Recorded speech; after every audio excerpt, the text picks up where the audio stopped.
Como esse módulo do curso trata sobre os assuntos meio ambiente e cidadania, nós vamos começar falando sobre cidadania. E antes de qualquer coisa, eu quero mostrar para vocês o que está escrito logo nas primeiras linhas do Código de Trânsito Brasileiro. O trânsito em condições seguras é um direito de todos e um dever dos órgãos e entidades componentes do Sistema Nacional de Trânsito. Direito de todos, dever dos órgãos e entidades componentes do Sistema Nacional de Trânsito. E para entendermos melhor este conceito de cidadania, nós vamos conhecer agora alguns elementos dessa natureza, ou desta contextualização. O primeiro desses elementos é o indivíduo. O indivíduo é alguém com personalidade única, exclusiva.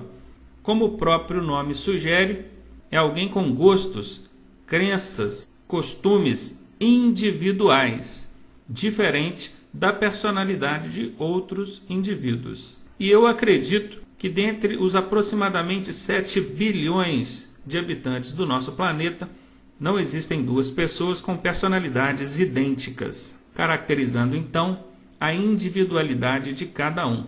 Por isso o nome indivíduo. Um segundo elemento nesse contexto são os grupos sociais. Os grupos sociais são formações de pessoas com afinidades em comum. Por exemplo, quem gosta de esportes tende a se agrupar, a se reunir com outras pessoas que gostam de esporte. Quem gosta de música, de dançar ou tocar um instrumento, tende a se agrupar, a se reunir com pessoas dessa mesma natureza, ou com essas afinidades em comum. Então, esses são os grupos sociais, formados por indivíduos com afinidades em comum.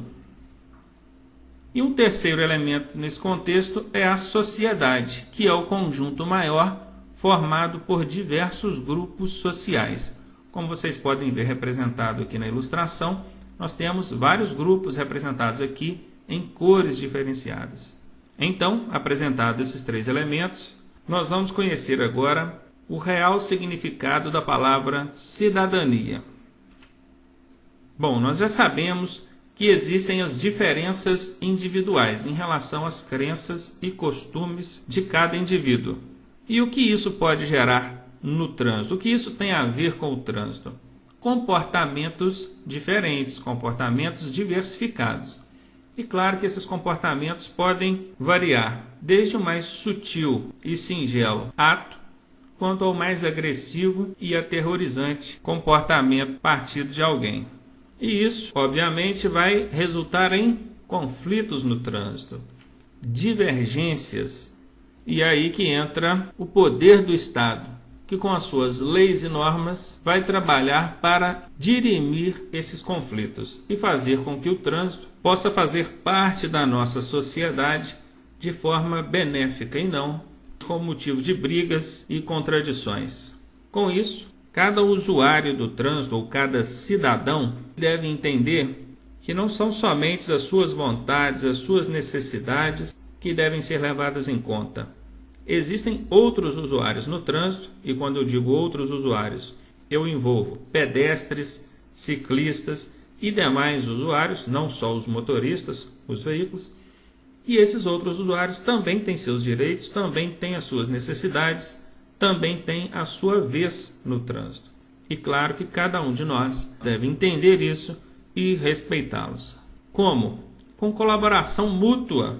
Observem, se todos nós trabalharmos com o mesmo propósito ou agirmos dentro de um mesmo propósito, no final nós teremos o objetivo final, o objetivo em comum, que é a utilização do trânsito para o nosso benefício.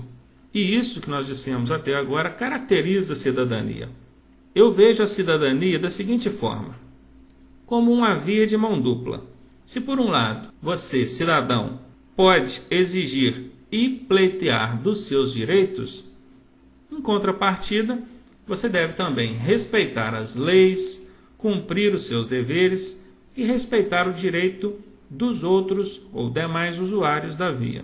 Sempre sob essa ótica, vendo o trânsito contextualizado dentro de cidadania como uma via de mão dupla. exigir, gozar dos seus direitos, mas também respeitar e cumprir com os seus deveres. E eu quero finalizar deixando para vocês 3 mensagens. Sou legal no trânsito, cultive essa ideia. Sou legal no trânsito, sou diferente. Fazer o que todos fazem é comum, é normal, é o lado fácil da coisa. Vantagem mesmo é ser diferente. Portanto, seja diferente. Eu digo sim para gentilezas. Procure ser gentil no trânsito. Quando alguém te der uma fechada ou desrespeitar o seu direito, tente não pagar com a mesma moeda, tente não ser agressivo. Pelo contrário, estenda a mão para ele, faça um positivo e deixe com que ele prossiga com o seu deslocamento, sem que da sua parte exista qualquer ação agressiva. E, por último, a mensagem de a vida em primeiro lugar.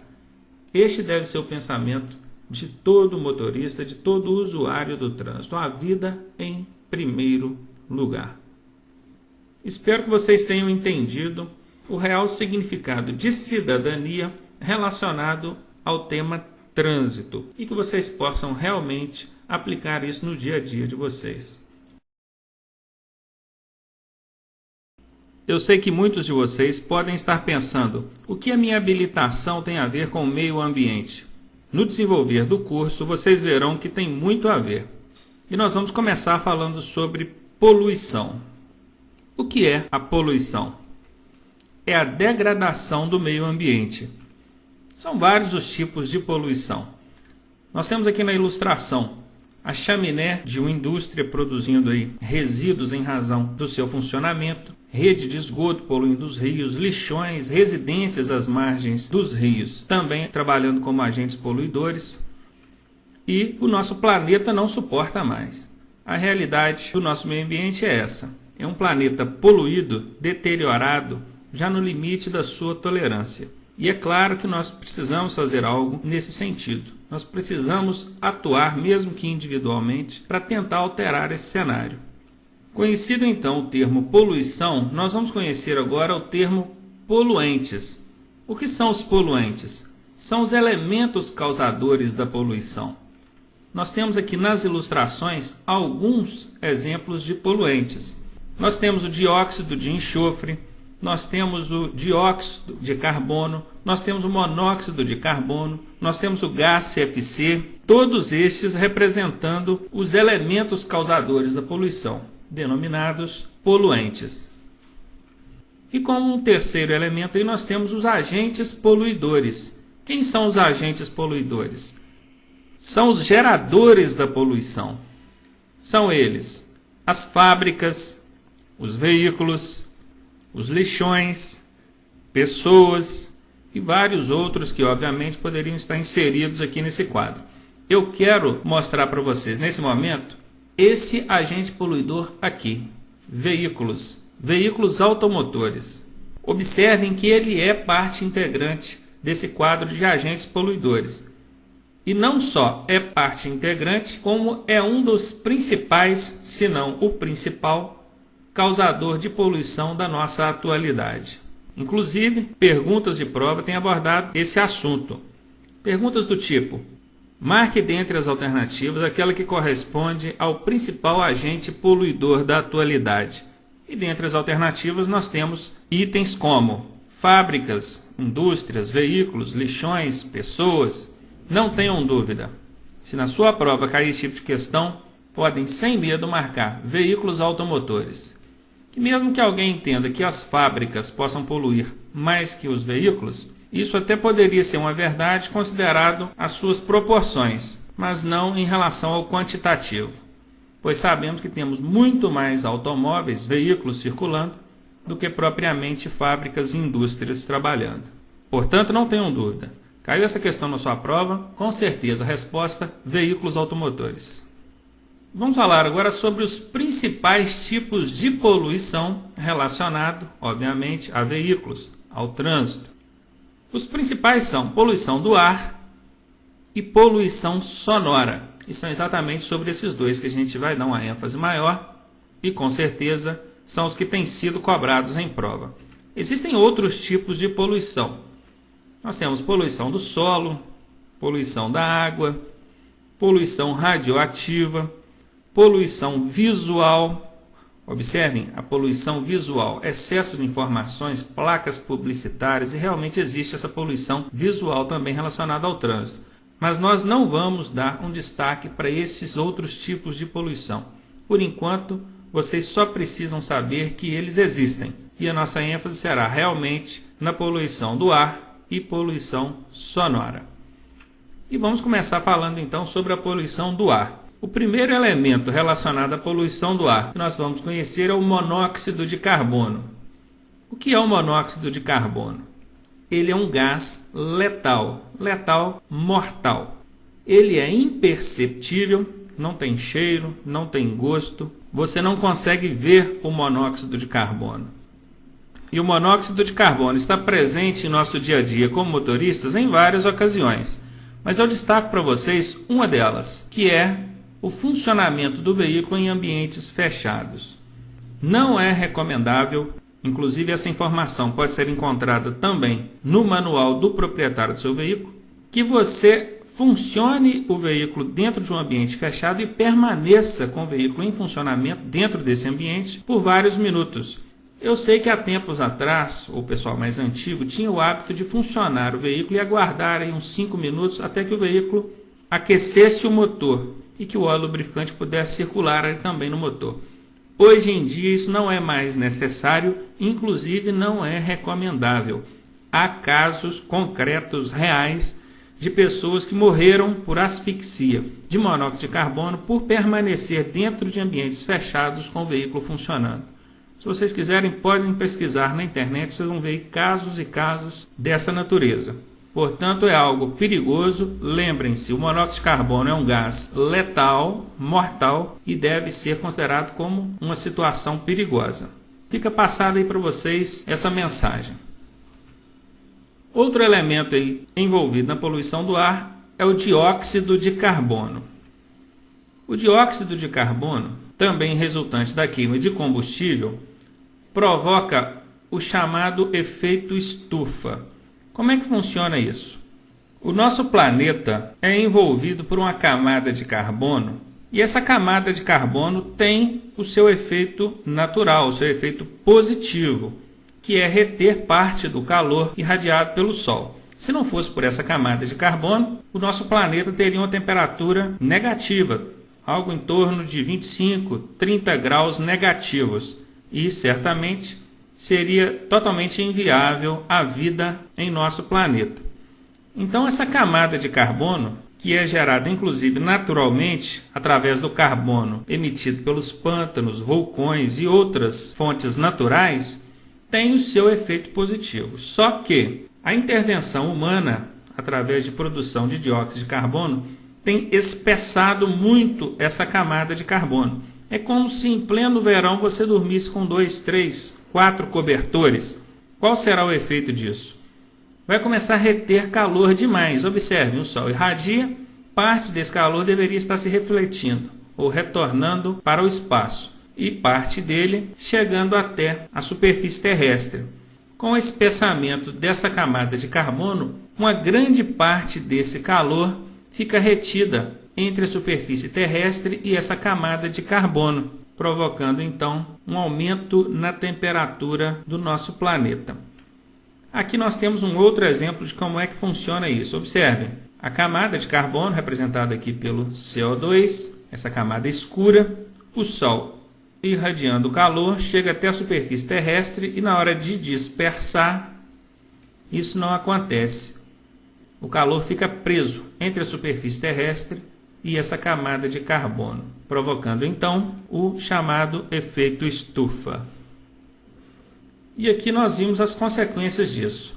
Aquecimento global, um aumento excessivo da temperatura do planeta, onde entra o termo efeito estufa. Por que efeito estufa? É como se o planeta estivesse dentro de uma estufa em alta temperatura. E as consequências disso são, dentre outras, derretimento das calotas polares, das geleiras dos polos norte e sul do nosso planeta. Com isso, aumento do nível dos oceanos, atingindo diretamente a vida de algumas espécies da nossa fauna. Então aqui nós podemos ver a relação do dióxido de carbono com os efeitos causados ao nosso meio ambiente. E nesse slide, ainda falando sobre poluição do ar, nós temos o dióxido de enxofre. Quais são os efeitos do dióxido de enxofre em nosso meio ambiente? Observem, os automóveis, indústrias produzindo dióxido de enxofre entram em combinação com o vapor d'água que sai dos lagos, rios e até mesmo evaporando da superfície terrestre. E essa combinação de dióxido de enxofre e outros elementos químicos com o vapor d'água retorna à superfície terrestre em forma de chuva ácida. Quando alguém ouve esse termo chuva ácida, a primeira coisa que vem à cabeça é chover ácido. Não é exatamente isso. Se realmente chovesse ácido, o estrago seria muito maior, sem precedentes. O que essa chuva ácida quer dizer é que o teor de acidez da chuva ele é aumentado em razão dessa combinação de vapores d'água com o dióxido de enxofre. E quais são os efeitos disso no meio ambiente? Desertificação. O que é a desertificação? É a perda de fertilidade do solo e devastação da sua vegetação. Outro efeito é a corrosão de estruturas metálicas. Isso acontece tanto com estruturas prediais quanto de automóveis e outras estruturas metálicas. Então aqui nós podemos ver o efeito do dióxido de carbono em nosso meio ambiente. E por fim, ainda falando sobre poluição do ar, nós vamos falar do clorofluorcarbono, também conhecido como gás CFC. Coincidência ou não, claro que não tem nada a ver, mas alguém pode fazer essa relação. A sigla CFC significa Centro de Formação de Condutores, que é a autoescola onde você possivelmente está matriculado. Mas isso não tem absolutamente nada a ver com o contexto do que nós estamos falando aqui. É só para fins de comentário aqui mesmo, alguém pode querer fazer essa relação. Onde é encontrado esse gás CFC? Ar-condicionado de um modo geral, como nós estamos falando de trânsito. Ares condicionados de veículos e aerosóis. Claro que pode ser encontrado também em outros lugares, mas eu destaquei esses dois aqui para vocês para a gente não ficar aprofundando muito nesse assunto. E qual é o efeito do gás CFC em nosso meio ambiente? Destruição da camada de ozônio. O gás CFC faz buracos na camada de ozônio, permitindo com que os raios ultravioletas do Sol passem direto por essa camada e tenham contato direto com nós, seres humanos. Para quem não sabe, a camada de ozônio ela tem o efeito de um protetor solar. É como se fosse o protetor solar do nosso planeta. Uma vez que essa camada for destruída ou deteriorada, os raios ultravioletas do Sol terão contato direto com nós, seres humanos, provocando doenças de pele, doenças nos olhos e outros efeitos ambientais. Eu fiquei feliz em saber que existe uma campanha muito grande voltada para a extinção desse gás CFC. Inclusive, pesquisando, pude observar que praticamente não existe mais a destruição da camada de ozônio em razão da emissão de gás CFC, que já está sendo extinto do nosso dia a dia. Se vocês forem ao supermercado comprar qualquer produto aerosol, observem que na inscrição do produto costuma ter essa informação. Este produto não contém CFC. Vocês já sabem o que é o gás CFC, quais são os efeitos dele no meio ambiente. Claro que vocês vão dar prioridade para comprar o produto que não contém CFC. E assim, cada um fazendo a sua parte, no final a gente vai ter o resultado positivo que a gente espera. E aqui representado para vocês os efeitos do contato direto com os raios ultravioletas do Sol. Está aqui o coitado do rapaz, já não aguentando mais o efeito dos raios solares sobre ele. Brincadeiras à parte aí. E nós vamos falar agora sobre a poluição sonora. Existe um dispositivo, um aparelho que chama-se decibelímetro. O que o decibelímetro faz? Ele faz a medição da emissão de ruídos ou da emissão de barulho. Por quê? O som ele é medido em decibéis. E aqui nós temos uma tabela que vai nos dar uma ideia sobre essa emissão de ruídos e o efeito que ela tem sobre nós. Claro que o que está sendo mostrado aqui nessa tabela é questão de prova, portanto, façam as suas anotações. No resumo já tem isso destacado aí para vocês. Então vamos lá. O decibéis é o índice utilizado para medir o som. Um exemplo de alguma situação que represente esse índice estabelecido aqui e quais são os danos causados à saúde. Vamos começar então com o nível mais baixo, até 55 decibéis. O exemplo de situação é conversação normal. Alguém conversando em voz baixa, um escritório silencioso, um ambiente tranquilo. Quais são os danos à saúde? Nenhum, está aqui, tranquilo, sem males à saúde. De 56 a 90 decibéis, o exemplo de situação seria um secador de cabelo, o barulho de um secador de cabelo. É um barulho estressante, ainda não causa danos nocivos à audição, mas já causa estresse, irritabilidade e insônia. Agora, quando esse índice passa de 90 decibéis, que é o exemplo de barulho de fogos de artifício, os danos são imediatos e irreversíveis. Quando aqui diz danos imediatos, imediatamente, ao ser exposto a esse índice de ruído, você já terá danos causados à sua audição. Claro que você não vai sentir isso agora, imediatamente, mas a longo prazo você vai sentir. Normalmente quem trabalha no ambiente barulhento, seja no trânsito ou na indústria, onde for, ele precisa usar o dispositivo de proteção para evitar que a longo prazo ele venha sofrer do problema de surdez prematura. E esses danos causados à audição, eles são irreversíveis. Uma vez você teve uma deterioração do seu aparelho auditivo por conta de exposição a ruídos acima do recomendado pela Organização Mundial de Saúde, você não terá mais como recuperar ou sanar esse problema. Portanto, o cuidado deve ser tomado a cada dia, a cada momento, a cada circunstância. Não deixe com que os anos passem, com que o tempo passe, para depois, já sob o efeito desses danos, você vá tomar qualquer providência. Lembrando, os veículos com emissão de ruído acima do permitido estão sujeitos a infração grave, onde o condutor terá 5 pontos anotados em seu prontuário e vai pagar uma multa de R$ 127,69. Claro que alguém deve estar curioso para saber qual é o índice permitido. Existe uma resolução nacional do CONTRAN que estabelece um índice de até 80 decibéis, medido a uma distância de 7 metros de distância. Claro que para fazer essa medição você precisaria do aparelho, o decibelímetro, e quero lembrar vocês também que a polícia ou os agentes fiscalizadores de trânsito estão equipados com esse equipamento e que aqueles que desobedecerem a tal regra certamente serão punidos, conforme previsto pelo Código de Trânsito Brasileiro. Muito bem, apresentados então os tipos de poluição, nós vamos ver agora algumas recomendações para você, motorista. Desligar o motor nas paradas prolongadas. Quando você estiver com o veículo parado, aguardando alguém que está dentro de uma loja, ou mesmo naquele semáforo onde o tempo de parada é longo, desligue o motor. Esse procedimento, além de te favorecer na questão de economia de combustível, vai estar contribuindo para a diminuição da poluição. Mantenha em dia a revisão e manutenção do seu veículo.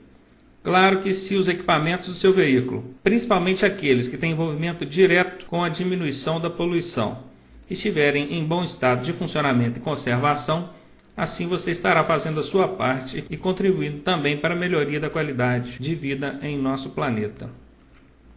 Observar a vida útil do filtro de ar e de óleo, pois são eles que retêm as impurezas e contribuem para um melhor funcionamento do seu veículo. Verificar o estado de conservação do escapamento, catalisador, silenciador, observar se os mesmos não estão danificados e, caso estejam, providenciar sua devida substituição ou reparo. Não utilizar equipamentos sonoros indevidamente. Saber se você gosta do som alto ou se você gosta de um escapamento aberto. Isso é muito comum para motociclistas que gostam de deixar o escapamento da moto com mais barulho. Vamos respeitar o gosto e a vontade dos demais usuários e não só observar a sua vontade própria.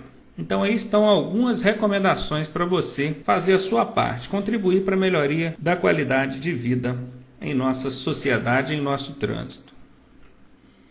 E aqui eu quero relacionar para vocês algumas das principais punições relacionadas a esse contexto, meio ambiente e cidadania. A primeira que aparece aqui para a gente é a seguinte: usar o veículo para arremessar sobre os pedestres água ou detritos.